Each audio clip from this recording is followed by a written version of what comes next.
Starting off this hour is David in Charlotte. Hi, David. Welcome to the Ramsey Show. Hey, Dave. So great to talk to you. Appreciate you taking my call. Sure.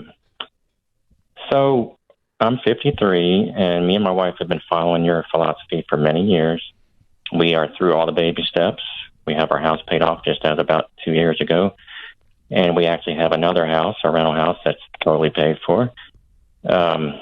Great. So we also, it's great. We are very blessed, and I have a great business that I love.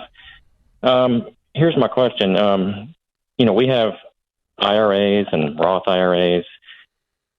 I say we've been following your philosophy, but the only thing that I can't seem to do is keep money in the stock market. I have made many mistakes pulling it out, putting it back in. It's cost us a lot of money. If I would have just kept it in there, we would have been, we would have had quite a bit more in our IRAs. Now, my question is, do I really, mentally, it's just a problem for me to keep it in there. It's been, I want to watch it every day, multiple times, looking at it. Question is, do I really need to have money in the stock market at this point? No, you could just buy real estate if you want to do that and do whatever you want to do. There's no mandate that you do this.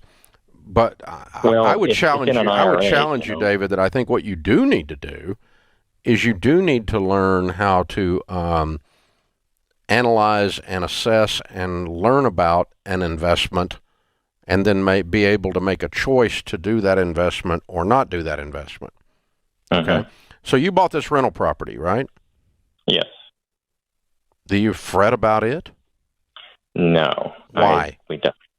Because it's not something that can go up and down every day. Yes, it is. Value. Well, you're right.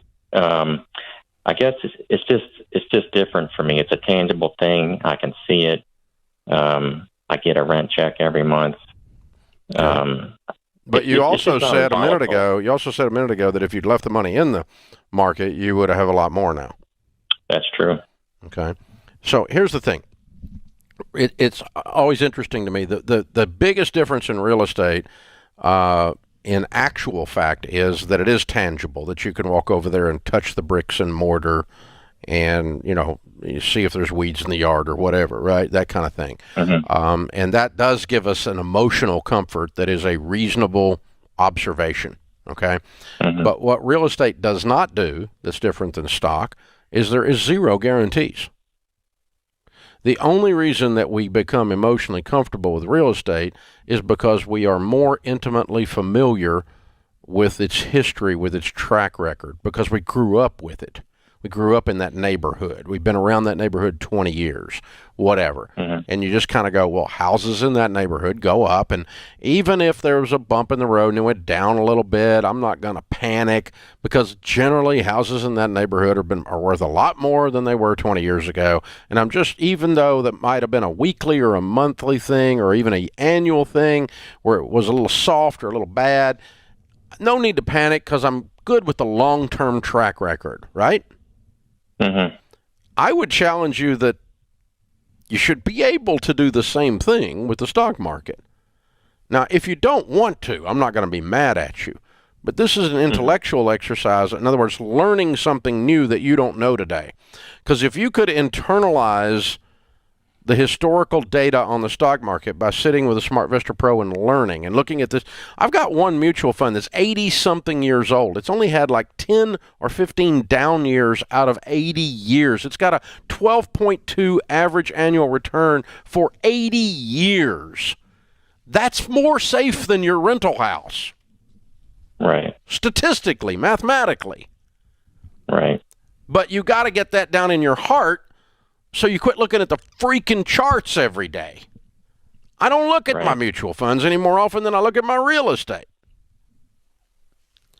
So I'm not trying to say you're stupid for not doing this. If you can't get comfortable, stop doing it. Okay? But I think as a part of your personal growth plan, you demanding of yourself that you learn something new would be you just need to study this market a little bit, this stock market thing a little bit more. So if you want to pull it out and say, I'm not going in for 3 more years, but I am going to meet with my Smart Investor Pro who has the heart of a teacher, and I'm going to get comfortable because of knowledge. My people perish for lack of knowledge, the Bible says. So it's just knowledge gives you calmness. Yeah. On top of the perspective of looking back at the stock market for 40 years and going, oh, the S&P 500, some serious appreciation there with just a few dips. I feel good about this over the long term. So we talk about how the only people that get hurt on the roller coaster are the ones who jump off early. And you jumped off early a whole bunch of times, and that hurt, and you don't want to go back on that roller coaster.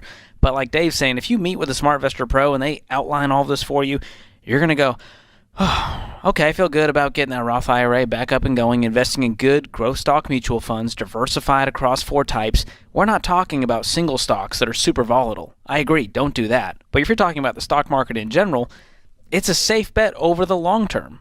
Yeah.